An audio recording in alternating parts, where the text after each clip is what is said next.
தென்காசி மாவட்டம் இடைக்கால் அருகே இரு தனியார் பேருந்துகள் நேருக்கு நேர் மோதிக்கொண்ட விபத்தில் 7 பேர் உயிரிழந்த நிலையில் விபத்துக்கான காரணம் வெளியாகியிருக்கிறது. தனியார் பேருந்து ஒன்று முன்னால் சென்ற அரசு பேருந்தை வேகமாகவும் அஜாக்கிரதையாகவும் முந்த முயன்ற போது எதிரே வந்த மற்றொரு தனியார் பேருந்து மீது மோதியது. விபத்துக்கான காரணமாக பேருந்திலிருந்து சிசிடிவி கேமராவில் இந்த காட்சிகள் பதிவாகி இருப்பதாக சொல்கிறார்கள் காவல்துறையினர். திருப்பூர் மாவட்டம் தாராபுரத்தில் தனியார் மெட்ரிக் பள்ளியை இடிக்க எதிர்ப்பு தெரிவித்து பெற்றோர் சாலை மறியல் செய்தனர். தனியார் மெட்ரிக் பள்ளி மீது விதிமீறல் புகார் தெரிவித்து வழக்கு தொடர்ந்த வழக்கறிஞர் முருகானந்தம் கூலிப்படையால் கொல்லப்பட்டார். இந்நிலையில் வழக்கை விசாரித்த நீதிமன்றம் விதிமீறல் கண்டறியப்பட்டதாக தெரிவித்து டிசம்பர் 1ஆம் தேதி பள்ளி கட்டிடத்தை இடிக்க உத்தரவிட்டது. இதனால் மாணவர்களின் எதிர்காலம் பாதிக்கப்படும் என அஞ்சிய பெற்றோர் பள்ளி 4 மாதங்கள் தொடர்ந்து செயல்பட வலியுறுத்தி தாராபுரம் அமராவதி ரவுண்டானா மற்றும் தாராபுரம் ஒட்டன்சத்திரம் மாநில நெடுஞ்சாலையில் மறியலில் ஈடுபட்டனர். பள்ளி இடிப்பை பரிசீலித்து இதுகுறித்து திங்கட்கிழமை ஆலோசனை கூட்டம் நடத்தப்படும் என்று மாவட்ட காவல் கண்காணிப்பாளர் கிரிஷ் யாதவ் தெரிவித்ததன் பேரில் போராட்டம் விலக்கிக் கொள்ளப்பட்டது. சிவகங்கை மாவட்டத்தில் வீடு புகுந்து கொள்ளையடித்து வந்த கும்பல் பிடிபட்டது. காளையார்மங்கலம் கிராமத்தில் முருகப்பன் என்பவரது வீட்டிற்குள் புகுந்த முகமூடி அணிந்த கொள்ளை கும்பல் அவரை கட்டி போட்டுவிட்டு 4 பவுன் தங்க நகைகள் உள்ளிட்டவற்றை கொள்ளையடித்தது. இது தொடர்பாக SP Sivaprasad, DSP Amala Adwin ஆகியோரின் தலைமையில் தனிப்படைகள் அமைத்து காவல்துறையினர் விசாரணை மேற்கொண்டு கொள்ளையில் ஈடுபட்ட 7 பேரை கைது செய்தனர். இந்த கொள்ளை கும்பல் காளையார் கோவிலில் 5 வீடுகளிலும், சிவகங்கையில் 2 வீடுகளிலும், மதகுபட்டியில் 3 வீடுகளிலும் கொள்ளையடித்தது தெரியவந்தது. கொள்ளை கும்பலிடமிருந்து 34 கிராம் தங்க நகைகள், 500 கிராம் வெள்ளிப் பொருட்கள் உள்ளிட்டவை பறிமுதல் செய்யப்பட்டது.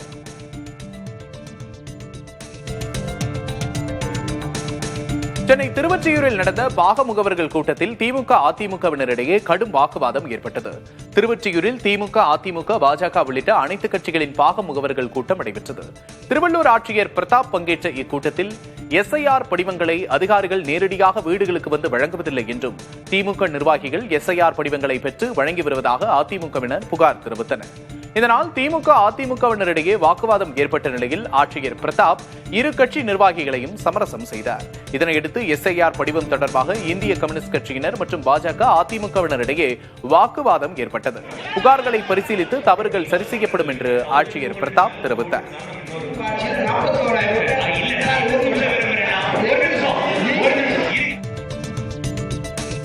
யாருக்கு யார் போட்டி என்பதை எஜமானர்களான மக்கள்தான் முடிவு செய்வார்கள் என்று தாவேகா தலைவர் விஜய்க்கு முன்னாள் அமைச்சர் செந்தில் பாலாஜி பதிலளித்துள்ளார். கரூரில் உதயநிதி ஸ்டாலின் பிறந்தநாளை முன்னிட்டு நடைபெற்ற சதுரங்க போட்டியில் வென்ற வீரர்களுக்கு பரிசுகள் வழங்கிய பின்னர் செய்தியாளர்களிடம் பேசிய அவர், செங்கோட்டையனை ஒரு கட்சியிலிருந்து மற்றொரு கட்சிக்கு போயிருப்பது அவருடைய சொந்த பிரச்சனை என்று குறிப்பிட்டார். யார் தலைமை என்பது பற்றியெல்லாம் திமுக கவலைப்படவில்லை என்றும் கூறினார். யாருக்கு யார் போட்டி என்பதை மக்கள் தான் முடிவு செய்வார்கள் என்றும் தெரிவித்தார். மக்கள் தீர்மானித்தபடி ஸ்டாலின் தான் 2வது முறையாக முதல்வராக பொறுப்பேற்பார் என்றும் செந்தில் பாலாஜி கூறினார்.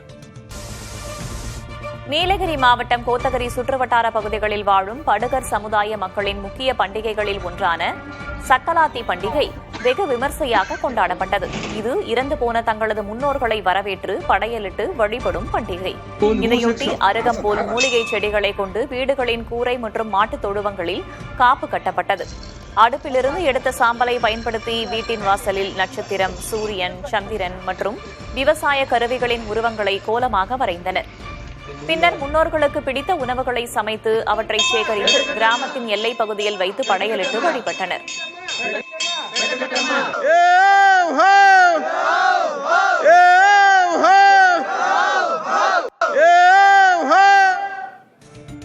நீலகிரி மாவட்டம் கூடலூரில் கூண்டில் சிக்கிய புலி அடர்ந்த வனப்பகுதிக்குள் கொண்டு சென்று விடப்பட்டது.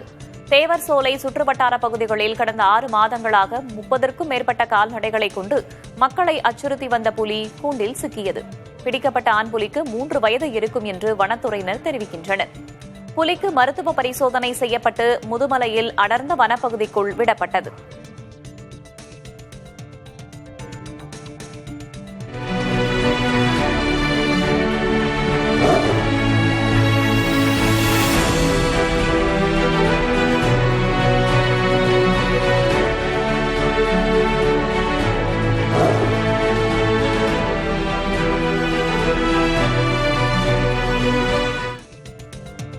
நீலகிரி மாவட்டம் உதகை தீட்டுக்கல் ஹெலிபேட் செல்லும் சாலையில் ஒரு சிறுத்தை நீண்ட நேரமாக சுற்றித் திரிந்தது.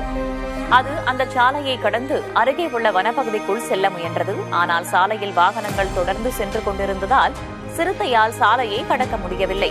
சிறிது நேரம் அங்கேயே சுற்றி வந்த சிறுத்தை பின்னர் அருகிலிருந்த புதருக்குள் சென்று மறைந்தது.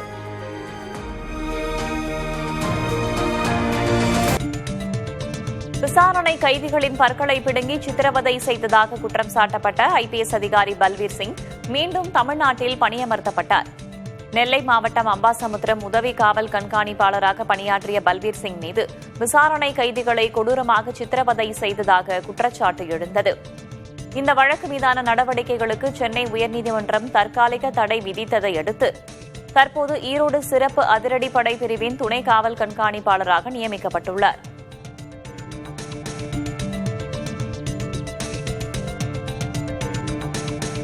உச்சநீதிமன்றமும் மத்திய அரசும் சிறுபான்மையினரின் உரிமைகளை குறைத்து மதிப்பிடுவதாக ஜாமியத் உலாமாவின் தலைவர் மதானி குற்றம் சாட்டியுள்ளார். பாபர் மசூதி, முத்தலாக் உள்ளிட்ட சில வழக்குகளில் நீதிமன்றங்களின் தீர்ப்பை சுட்டிக்காட்டியுள்ள அவர் மத்திய அரசின் அழுத்தத்தின் கீழ் நீதித்துறை செயல்படுவதாக விமர்சித்துள்ளார். அரசியலமைப்பு சட்டத்தையும் அதில் உள்ள உரிமைகளையும் நிலைநிறுத்தினால் மட்டுமே உச்சநீதிமன்றம் உயர்வானதாக இருக்கும், இல்லையென்றால் அது தார்மீக சட்டப்பூர்வமான தன்மையை இழந்துவிடும் என்றும் அவர் தெரிவித்துள்ளார்.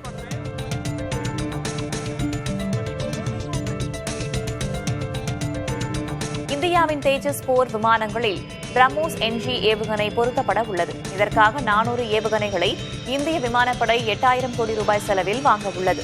எதிரிகளின் இலக்கை அதிவேகத்தில் துல்லியமாக தாக்கும் திறன் கொண்ட இந்த ஏவுகணைகளை ரஃபேல், சுகோய் போன்ற விமானங்களில் இருந்தும் போர்க்கப்பல்கள், நீர்மூழ்கி கப்பல்களில் இருந்தும் பயன்படுத்த முடியும். பதுங்கு குடிகளையும் கண்டறிந்து நாசம் செய்யும் திறன் கொண்டது இந்த பிரம்மோஸ் NG ஏவுகணைகள். தாழ பறக்கும் திறன் கொண்டதால் எதிரி நாட்டு வான் பாதுகாப்பு அமைப்புகளில் சிக்காமல் சென்று தாக்கும் வலிமையை பெற்றுள்ளது. இந்த ஏவுகணைகள் உத்தரப்பிரதேச மாநிலத்தில் தயாரிக்கப்படுவது குறிப்பிடத்தக்கது.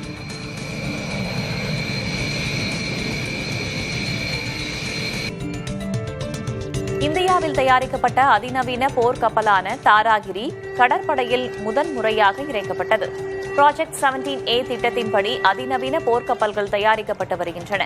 அதன் ஒரு பகுதியாக நீலகிரி பிரிவில் 4வது கப்பலான தாராகிரி மும்பையில் உள்ள மாசா காண்டா கப்பல் கட்டுமான நிறுவனத்தில் தயாரிக்கப்பட்டது. எதிரிகளின் இலக்குகளை துல்லியமாக தாக்கும் திறன் கொண்ட இந்த கப்பலில் ரேடார்கள், பிரம்மோஸ் ஏவுகணைகள், நீர்மூழ்கி கப்பல்களை அழிக்கும் ராக்கெட்டுகள் ஆகியவை இடம்பெற்றுள்ளன.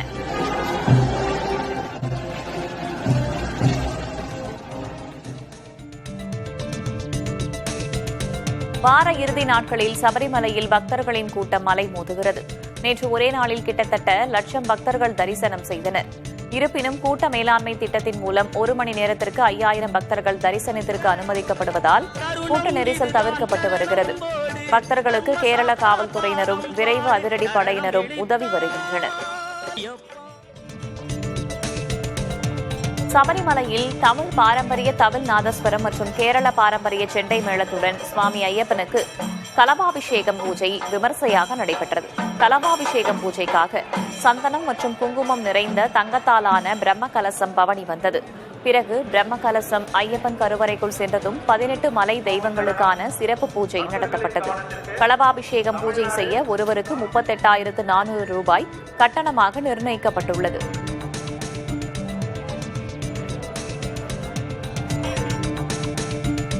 ஆப்பிள் நிறுவனம் அறிமுகம் செய்யக்கூடிய மடிக்கக்கூடிய மொபைல் போன் விலை 2,15,000 ரூபாயாக இருக்கும் என தெரியவந்துள்ளது. மடிக்கக்கூடிய மொபைல் போன்களை தனித்தன்மையுடன் கூடிய ஒன்றாக உருவாக்க வேண்டும் என்று ஆப்பிள் நிறுவனம் தீர்மானித்துள்ளது. புத்தகங்கள் பாணியிலான மடிக்கக்கூடிய மொபைல் போன் விற்பனை அடுத்த ஆண்டு தொடங்கும் என தெரிகிறது. அதே நேரத்தில் பிரீமியம் வடிவமைப்பை கொண்ட இந்த போனின் டிஸ்பிளே மடிப்பு இன்றி இருக்கும் என்று தெரியவந்துள்ளது. ஆப்பிள் நிறுவனம் அறிமுகப்படுத்தும் முதலாவது மடிக்கக்கூடிய மொபைல் போன் இதுவாகும். பெண்களின் பாதுகாப்பை உறுதி செய்யும் வகையில் ராஜஸ்தான் உயர்நீதிமன்றம் முக்கிய வழிகாட்டுதலை வெளியிட்டுள்ளது. ஓலா, ராபிடோ, ஊபர் போன்ற செயலிகளில் 15% ஓட்டுநர்கள் பெண்களாக இருக்க வேண்டும் என்று ராஜஸ்தான் மாநில அரசுக்கு நீதிமன்றம் அறிவுறுத்தியுள்ளது. அடுத்த சில ஆண்டுகளில் இந்த இலக்கை 25% உயர்த்தவும் அறிவுறுத்தப்பட்டுள்ளது. மேலும் பெண் பயணிகளுக்கு பெண் ஓட்டுநர்களை தேர்ந்தெடுக்கும் விருப்பத்தை முதலில் வழங்குமாறும் அரசுக்கு நீதிமன்றம் அறிவுறுத்தியுள்ளது. மத்திய பிரதேசத்தில் யூரியா உரம் வாங்குவதற்காக 16 மணி நேரம் வரிசையில் காத்திருந்த பெண் ஒருவர் உயிரிழந்தது சோகத்தை ஏற்படுத்தியுள்ளது. குனா மாவட்டம் குஷேபூர் கிராமத்தைச் சேர்ந்த 45 வயதான பூரியாபாய் யூரியா உரம் வாங்குவதற்காக பாக்ரி கிராமத்திற்கு சென்றுள்ளார். உர விநியோக மையத்தில் 16 மணி நேரமாக காத்திருந்த அவர் இரவில் மையத்திற்கு வெளியே படுத்து உறங்கியுள்ளார். கடும் குளிர் ஏற்பட்டதால் உடல்நலக்குறைவு ஏற்பட்ட நிலையில் மருத்துவமனைக்கு அழைத்துச் செல்லும் வழியிலேயே அவர் பரிதாபமாக உயிரிழந்தார். யூரியா உரம் வாங்குவதற்கு அங்குள்ள மக்கள் 2 நாட்களாக காத்திருக்க வேண்டிய நிலை உள்ளதாக குற்றம் சாட்டப்படுகிறது.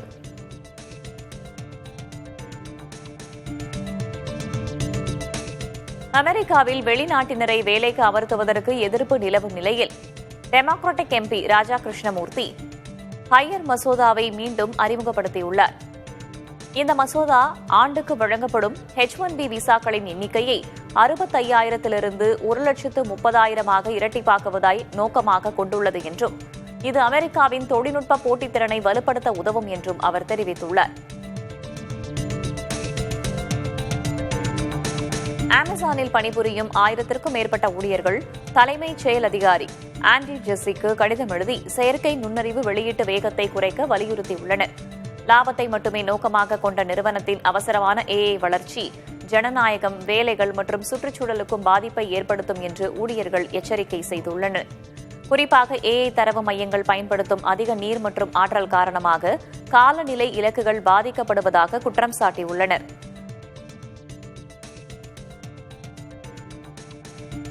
உலகிலேயே மிக உயரமான ஹோட்டல் துபாயில் திறக்கப்பட்டுள்ளது. CL துபாய் என்று பெயரிடப்பட்டுள்ள இந்த ஹோட்டல் 377 மீட்டர் உயரமுடையது. 82 தளங்களை கொண்ட இந்த ஹோட்டலில் 1000க்கும் மேற்பட்ட அறைகள் உள்ளன. 76வது தளத்தில் உலகின் மிக உயரமான இன்ஃபினிட்டி நீச்சல் குளம் அமைக்கப்பட்டுள்ளது.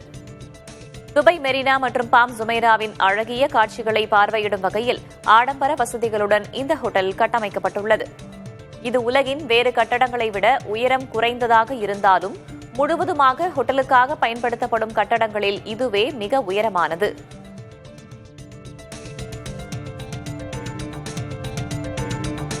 வங்கதேச முன்னாள் பிரதமரும் வங்கதேச மக்கள் கட்சி தலைவருமான கலிதா ஜியாவின் உடல்நிலை மிகவும் மோசமாகி இருக்கிறது. முன்னாள் பிரதமர் ஷேக் ஹசீனாவின் அரசியல் எதிரியாக விளங்கும் கலிதா ஜியா ஊழல் குற்றச்சாட்டுகளுக்காக சிறையில் அடைக்கப்பட்டிருக்கிறார். ஷேக் ஹசீனாவின் வெளியேற்றத்திற்கு பிறகு கலிதா ஜியா கடந்த ஆண்டு விடுதலை செய்யப்பட்டிருந்தார். அடுத்த ஆண்டு நடைபெறும் தேர்தலில் கலிதா ஜியாவின் வங்கதேச தேசிய கட்சிக்கே வெற்றி வாய்ப்பு அதிகம் உள்ளதாக கருதப்படும் நிலையில் அவரது உடல் நல பாதிப்பு கவனம் பெறுகிறது. மதுரையில் 2ஆம் நாளாக உலகக்கோப்பை ஜூனியர் ஹாக்கி தொடரின் லீக் போட்டிகள் நடைபெற்றன. இதில் நெதர்லாந்து அணி இங்கிலாந்தை வீழ்த்தியது. ஆஸ்திரியாவை மலேசியாவும், அயர்லாந்தை தென்னாப்பிரிக்காவும் வீழ்த்தின. அதேபோல் கனடா, ஜெர்மனி இடையேயான மோதலில் ஜெர்மனி வெற்றியை ருசித்தது.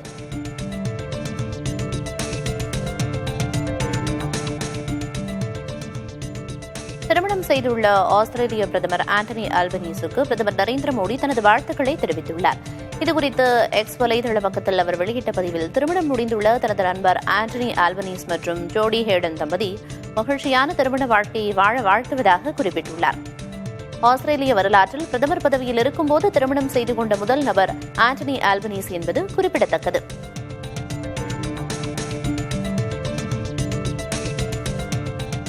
பீகாரில் மகாகத்பந்தன் கூட்டணியின் சட்டமன்ற தலைவராக தேஜஸ்வி யாதவ் தேர்வு செய்யப்பட்டுள்ளார். மகாகத்பந்தன் கூட்டணியின் சட்டமன்ற உறுப்பினர்களின் கூட்டம் பாட்னாவில் சனிக்கிழமை நடைபெற்றது. அப்போது கூட்டணியின் சட்டமன்ற தலைவராக தேஜஸ்வி யாதவ் ஒருமனதாக தேர்வு செய்யப்பட்டார்.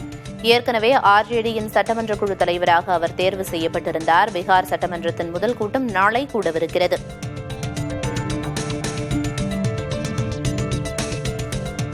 நேஷனல் ஹெரால்டு வழக்கில் ராகுல் காந்தி, சோனியா மீது புதிய முதல் தகவல் அறிக்கை பதிவு செய்யப்பட்டுள்ளது. அதன்படி காங்கிரஸ் கட்டுப்பாட்டில் இருந்த 2000 கோடி ரூபாய் மதிப்பிலான அசோசியேட்டட் ஜேர்னல்ஸ் நிறுவனத்தை மோசடியாக கையகப்படுத்த சதி நடந்ததாக கூறப்படுகிறது. இது ராகுல், சோனியா காந்தி பங்குதாரர்களாக இருக்கும் யங் இண்டியன்ஸ் நிறுவனம் மூலம் நடத்தப்பட்டதாக அமலாக்கத்துறை கொடுத்த புகாரின் பேரில் டெல்லி காவல்துறையின் பொருளாதார குற்றப்பிரிவு புதிய வழக்கை பதிவு செய்துள்ளது.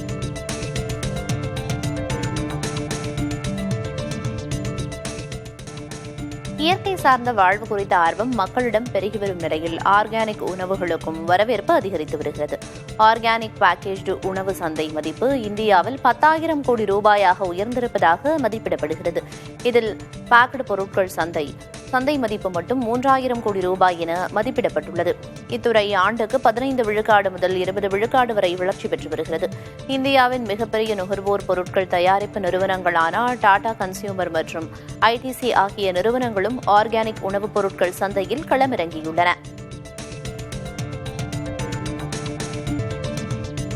டெல்லியில் பிரம்மாண்ட எரிவாயு பலூன்களில் பறக்கும் புதிய சேவை அறிமுகப்படுத்தப்பட்டுள்ளது. முதன்முதலாக இச்சேவை கொண்டுவரப்பட்டுள்ள நிலையில் ஏராளமான இளைஞர்களும் முதியவர்களும் பலூனில் பறந்து டெல்லியின் அழகை கண்டு ரசித்தனர். இந்த பலூனில் பறக்க ஒருவருக்கு 2,000 ரூபாய் கட்டணம் வசூலிக்கப்படுகிறது. தரையிலிருந்து 100 அடி உயரம் வரை பறக்க இந்த பலூன்களுக்கு அனுமதி வழங்கப்பட்டுள்ளது.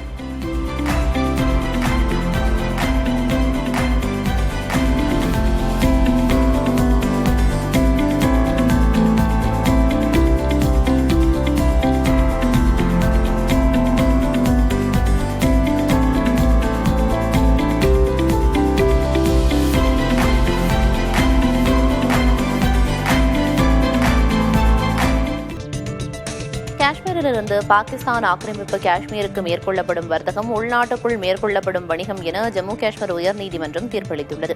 காஷ்மீரிலிருந்து பாகிஸ்தான் ஆக்கிரமிப்பு காஷ்மீருக்கு வர்த்தகம் செய்தோர் ஜிஎஸ்டி வரி விதிக்கப்பட்டதை எதிர்த்து தாக்கல் செய்த மனுக்களை விசாரித்த நீதிபதிகள் சஞ்சீவ் குமார், சஞ்சய் பரிகார் ஆகியோர் கொண்ட அமர்வு பாகிஸ்தான் ஆக்கிரமிப்பு காஷ்மீர் என்று அழைக்கப்பட்ட போதிலும் அது சட்டப்படி ஜம்மு காஷ்மீர் மாநிலத்தை சேர்ந்த பகுதிதான் என்று கூறினர்.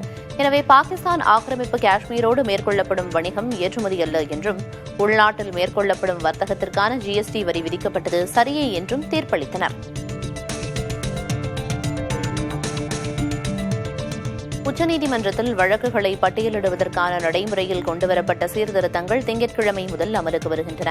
தலைமை நீதிபதி சூரியகாந்த் உத்தரவின் பேரில் கொண்டுவரப்பட்ட இந்த சீர்திருத்தங்களால் அவசர வழக்குக்கு முன்வைக்கப்படும் வாய்மொழி கோரிக்கை நடைமுறைக்கு முடிவுக்கு வருகிறது. புதிய தாக்கல் செய்யப்படும் வழக்குகள் அனைத்தும் தானாகவே பட்டியலிடப்படும் என்று தெரிவிக்கப்பட்டுள்ளது. வழக்குகளை பட்டியலிட வேண்டுமென நீதிபதிகளிடம் மனுதாரர்கள் வாய்மொழியாக கோர வேண்டிய அவசியமில்லை என தெரிவிக்கப்பட்டுள்ளது.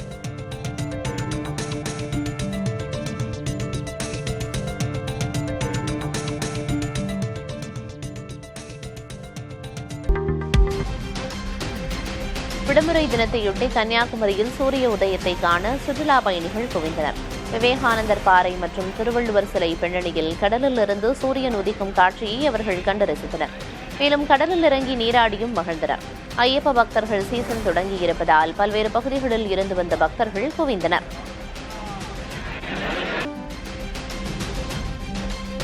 சென்னையில் ஞாயிற்றுக்கிழமையில் கூட்டத்தால் களை கட்டும் காசிமேடு மீன்பிடி சந்தை இன்று மக்கள் நடமாட்டமின்றி காணப்பட்டது. டிட்வா புயல் மற்றும் கார்த்திகை மாத விரதம் காரணமாக விற்பனை மந்தமாகவே இருந்தது. இந்நிலையில் வரத்து குறைவு காரணமாக மீன்கள் விலை அதிகரித்தது. 1 கிலோ வஞ்சரம் 2,750 ரூபாய்க்கும், கொடுவா 1,100 ரூபாய்க்கும், பால் சுறா 650 ரூபாய்க்கும், சங்கரா 680 ரூபாய்க்கும் விற்பனை செய்யப்பட்டது.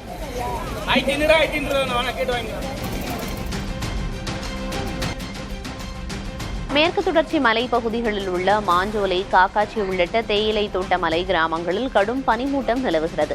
கடந்த சில நாட்களுக்கு முன்னர் பலத்த மழை பெய்த நிலையில் தற்போது மழை குறைந்து இதமான சூழல் நிலவுகிறது. கடுமையான குளிர், பனிமூட்டம் மற்றும் லேசான வெயில் என ரம்மியமான காலநிலை நிலவுவது காண்போரை மெய்சிலிர்க்க வைத்திருக்கிறது. திருவண்ணாமலையில் கார்த்திகை தீப திருவிழாவின் 6வது நாளில் வெள்ளி ரதத்தில் அண்ணாமலையார், உண்ணாமலையம்மன் எழுந்தருளினர். முன்னதாக பஞ்சமூர்த்திகளான விநாயகர், முருகர், அண்ணாமலையார், உண்ணாமலையம்மன் மற்றும் சண்டிகேஸ்வரர் ஆகியோருக்கு சிறப்பு அபிஷேக ஆராதனைகள் நடைபெற்றன. இதைத் தொடர்ந்து 116 ஆண்டுகள் பழமை வாய்ந்த அலங்கரிக்கப்பட்ட வெள்ளி ரதத்தில் அண்ணாமலையார், உண்ணாமலையம்மன் எழுந்தருளினர். கடும் பனி, மழையையும் பொருட்படுத்தாமல் பல்லாயிரக்கணக்கான பக்தர்கள் அரோகரா முழக்கமிட்டு சுவாமி தரிசனம் செய்தனர்.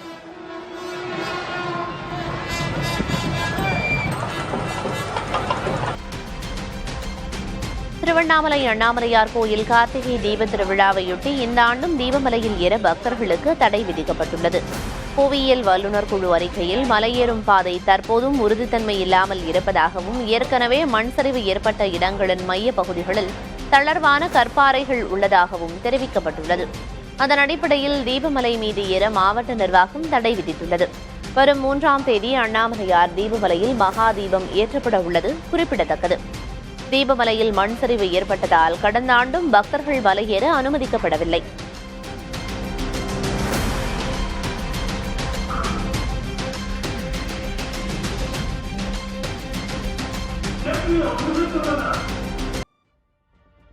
சொந்த பயன்பாட்டுக்கான புதிய வாகனங்களை வட்டார போக்குவரத்து அலுவலகத்துக்கு கொண்டுவர தேவையில்லை என்ற புதிய விதிமுறை நாளை முதல் அமலுக்கு வருகிறது. புதிய வாகனங்களை வட்டார போக்குவரத்து அலுவலகம் கொண்டு சென்று பதிவு செய்வதில் விலக்கு அளிக்க ஆட்டோமொபைல் டீலர்கள் சங்கம் சென்னை உயர்நீதிமன்றத்தில் வழக்கு தொடர்ந்திருந்தது.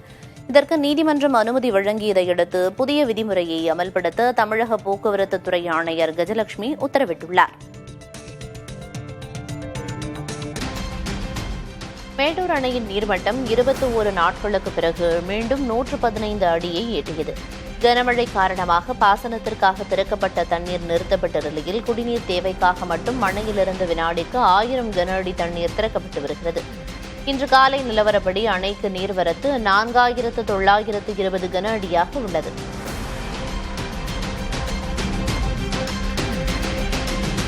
கும்பகோணம் அருகே தொடர் கனமழையால் வீட்டின் சுவர் இடிந்து விழுந்ததில் இளம்பெண் ஒருவர் பரிதாபமாக உயிரிழந்தார். பலத்த காற்றுடன் பெய்த கனமழையால் ஆலமன்குறிச்சி பகுதியில் உள்ள முத்துவேல் என்பவரின் வீட்டின் சுவர் இடிந்து விழுந்தது. இதில் முத்துவேல், அவரது மனைவி, மகள்கள் கனிமொழி, ரேணுகா ஆகிய 4 பேரும் படுகாயமடைந்த நிலையில் அவர்கள் உடனடியாக மீட்கப்பட்டு மருத்துவமனைக்கு அழைத்துச் செல்லப்பட்டனர். எனினும் 19 வயதான ரேணுகா தஞ்சை மருத்துவக் கல்லூரி மருத்துவமனைக்கு அழைத்துச் செல்லும் வழியிலேயே பரிதாபமாக உயிரிழந்தார். இந்த சம்பவம் அப்பகுதி மக்களை சோகத்தில் ஆழ்த்தியுள்ளது.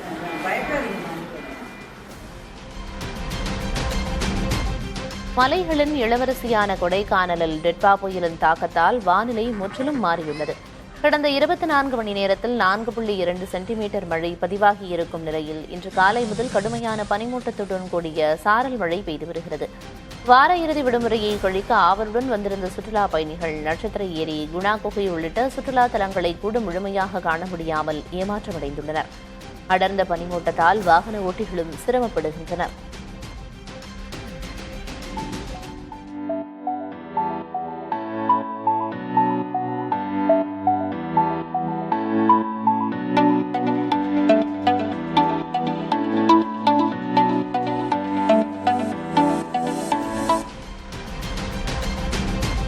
புதுக்கோட்டையில் முக்கிய சுற்றுலா தலமான முத்துக்குடாவுக்கு செல்ல விதிக்கப்பட்டிருந்த தடை நீட்டிக்கப்பட்டுள்ளது. புதுக்கோட்டை மாவட்டத்தில் கடந்த சில நாட்களாக பெய்த மழை படிப்படியாக குறைய தொடங்கியுள்ளது. இருப்பினும் முத்துக்குடாவுக்கு செல்ல தடை விதிக்கப்பட்டுள்ளது. இதனால் மக்கள் நடமாட்டம் இல்லாமல் வெறிச்சோடி காணப்படுகிறது. இன்னும் சில நாட்களில் மீண்டும் படகு சவாரி தொடங்கப்படும் என சுற்றுலாத்துறையினர் தரப்பில் தெரிவிக்கப்பட்டுள்ளது.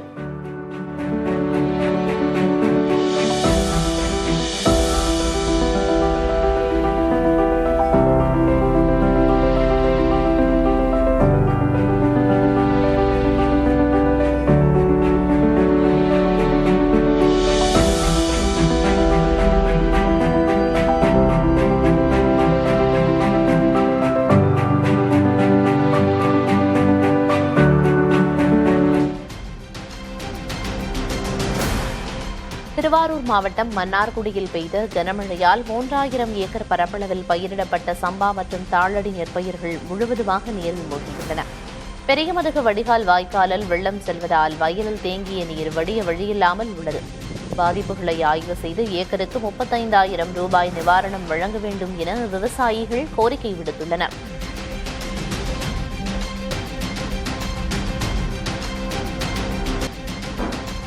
கோவை மாவட்டம் சிறுமுகை பகுதியில் யானை கூட்டம் உணவு மற்றும் தண்ணீரை தேடி காட்டை விட்டு வெளியேறி ஊருக்குள் நுழைய முயன்றது. யானைகள் சாலையை கடந்து வரிசையாக செல்வதை பார்த்த கிராம மக்கள் உடனடியாக வனத்துறையினருக்கு தகவல் அளித்தனர். சம்பவ இடத்திற்கு விரைந்து வந்த வனத்துறையினர் யானை கூட்டத்தை மீண்டும் அருகில் உள்ள வனப்பகுதிக்குள் திருப்பி அனுப்பினர். திருவாரூர் மாவட்டத்தில் 50,000 ஏக்கர் பரப்பளவிலான சம்பா மற்றும் தாளடி பயிர்கள் நீரில் மூழ்கியுள்ளன. திருவாரூர் மாவட்டத்தில் இந்த ஆண்டு 3 லட்சத்திற்கும் மேற்பட்ட ஏக்கரில் சம்பா மற்றும் தாளடி பயிர்கள் சாகுபடி செய்யப்பட்டுள்ளன. இந்த நிலையில் முத்துப்பேட்டை, திருத்துறைப்பூண்டி, நன்னிலம், கோட்டூர் உள்ளிட்ட பகுதிகளில் சுமார் 50,000த்திற்கும் அதிகமான ஏக்கருக்கான பரப்பளவில் சாகுபடி செய்யப்பட்டிருந்த இளம் சம்பா மற்றும் தாளடி பயிர்கள் மழை நீரில் மூழ்கியுள்ளன. இளம் பயிர்கள் தொடர்ந்து 7 நாட்களுக்கு மேல் நீரில் மூழ்கியிருந்தால் அழுகத் தொடங்கும் என்பதால் பாதிப்பு மேலும் அதிகரிக்கும் என அஞ்சப்படுகிறது. பாதிக்கப்பட்ட பயிர்களை காப்பாற்ற அரசு நடவடிக்கை எடுக்க விவசாயிகள் வலியுறுத்தியுள்ளனர்.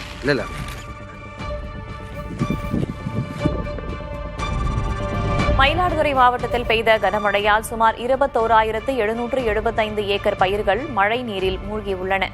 தலச்சங்காடு, ராதாநல்லூர், கீழ்பெரும்பள்ளம் உள்ளிட்ட பல்வேறு கிராமங்களில் சுமார் 3000 ஏக்கர் சம்பா பயிர்கள் அழுகி பாதிக்கப்பட்டுள்ளன. ஏக்கருக்கு 30,000 ரூபாய் வரை செலவு செய்துள்ள நிலையில் பயிர்கள் மூழ்கியதால் விவசாயிகள் வேதனையடைந்துள்ளனர். பிரதான வடிகால் வாய்க்கால்கள் தூர்வாரப்பட்டாலும் விளைநிலங்களை ஒட்டியுள்ள சிறிய வடிகால் வாய்க்கால்கள் தூர்வாரப்படாததே தண்ணீர் வடியாததற்கு முக்கிய காரணம் என விவசாயிகள் குற்றம் சாட்டுகின்றனர். நாகை மற்றும் கீழ்வேளூர் ஒன்றியங்களுக்கு உட்பட்ட சிக்கல், ஆபரணதாரி, வடக்காலத்தூர் உள்ளிட்ட பல்வேறு பகுதிகளில் சுமார் 2000 ஏக்கர் பரப்பளவில் சாகுபடி செய்யப்பட்டிருந்த சம்பா மற்றும் தாளடி பயிர்கள் மழை நீரில் மூழ்கின. 30 முதல் 50 நாட்களான பயிர்கள் நீரில் மூழ்கியதால் வேர்கள் அழுகும் அபாயம் ஏற்பட்டிருப்பதாக கடைமடை விவசாயிகள் கவலை தெரிவிக்கின்றனர். முறையாக வடிகால் பராமரிப்பு இல்லாததே இதற்கு முக்கிய காரணம் என்று அவர்கள் குற்றம் சாட்டுகின்றனர். விவசாய நிலங்களில் தேங்கிய நீரை உடனடியாக அகற்ற வடிகால்களை சீர் செய்ய வேண்டும் என்றும் பாதிக்கப்பட்ட பயிர்களுக்கு உரிய இழப்பீடு வழங்க வேண்டும் என்றும் விவசாயிகள் கோரிக்கை விடுத்துள்ளனர். நிப்பா புயல் காரணமாக தஞ்சை நெய்வாசல் பகுதியில் 200 ஏக்கர் நெற்பயிர்கள் நீரில் மூழ்கின. தஞ்சை மாவட்டத்தில் அதிகபட்சமாக குறும்பலத்தில் 13 சென்டிமீட்டரும், நெய்வாசல் தென்பாதி பகுதியில் 11 சென்டிமீட்டரும் மழை பதிவாகியுள்ளது. நெய்வாசல், குலமங்கலம் பகுதியில் நடவு செய்யப்பட்டிருந்த சுமார் 1 மாத கால இளம் சம்பா பயிர்கள் 200 ஏக்கருக்கு மேல் மழை நீரில் அழுகி மூழ்கும் நிலை ஏற்பட்டுள்ளது. பல்லம் வடிகால் வாரியில் முழு கொள்ளளவு தண்ணீர் செல்வதால் அந்த நீர் வயல்களுக்குள் புகுந்து மேலும் பல 100 ஏக்கர் பயிர்கள் பாதிக்கப்படும் அபாயம் ஏற்பட்டுள்ளதாக விவசாயிகள் கவலை தெரிவிக்கின்றனர்.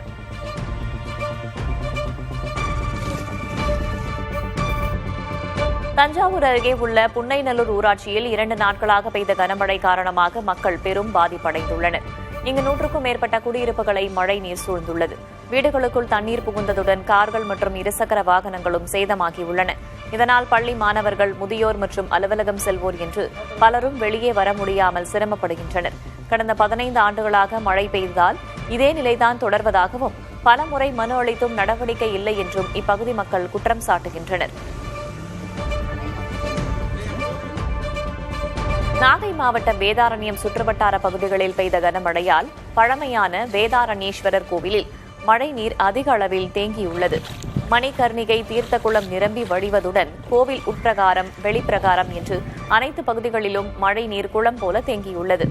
இதனால் சுவாமி தரிசனம் செய்ய வந்த பக்தர்கள் பிரகாரங்களில் செல்ல முடியாமல் பெரும் சிரமத்திற்கு ஆளாகியுள்ளனர்.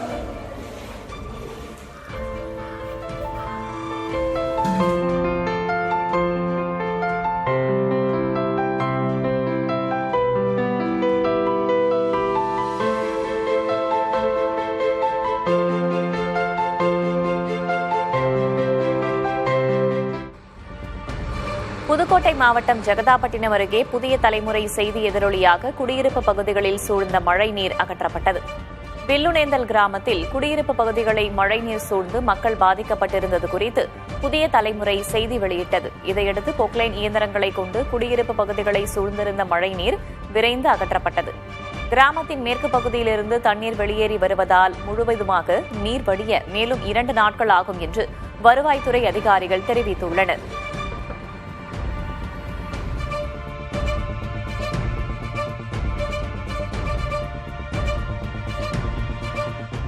தேனி மாவட்டம் ஆண்டிப்பட்டி அருகே கொண்டமநாயக்கன்பட்டியிலிருந்து ஏத்தக்கோவில் செல்லும் சாலையில் உள்ள ரயில்வே சுரங்கப்பாதையில் மழைநீர் தேங்கியுள்ளது. இதனால் ஏத்தக்கோவில், மேக்கிழார்பட்டி உள்ளிட்ட 10க்கும் மேற்பட்ட கிராம மக்கள் மற்றும் வாகன ஓட்டிகள் பெரும் சிரமத்திற்கு ஆளாகியுள்ளனர். தேங்கிய நீரை அகற்ற விவசாயிகள் அதிகாரிகளுக்கு கோரிக்கை விடுத்துள்ளனர்.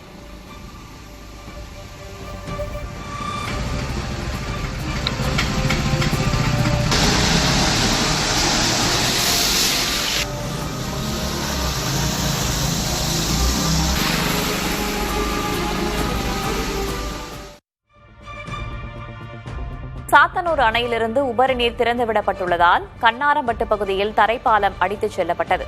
கனமழை காரணமாக சாத்தனூர் அணையிலிருந்து உபரிநீர் திறந்துவிடப்பட்டுள்ளதால் தென்பெண்ணை ஆற்றில் வெள்ளப்பெருக்கு ஏற்பட்டு அதன் கிளையாறான மலட்டாற்றிலும் நீர்வரத்து அதிகரித்துள்ளது. இதனால் கண்ணாரம்பட்டு கிராமத்தில் அமைக்கப்பட்டிருந்த தற்காலிக தரைப்பாலம் நீரில் அடித்துச் செல்லப்பட்டது. கிராம மக்கள் சுமார் 10 கிலோமீட்டர் தூரம் சுற்றிச் செல்ல வேண்டிய நிலை ஏற்பட்டுள்ளது. சிலர் ஆபத்தான முறையில் ஆற்றை கடந்து செல்கின்றனர்.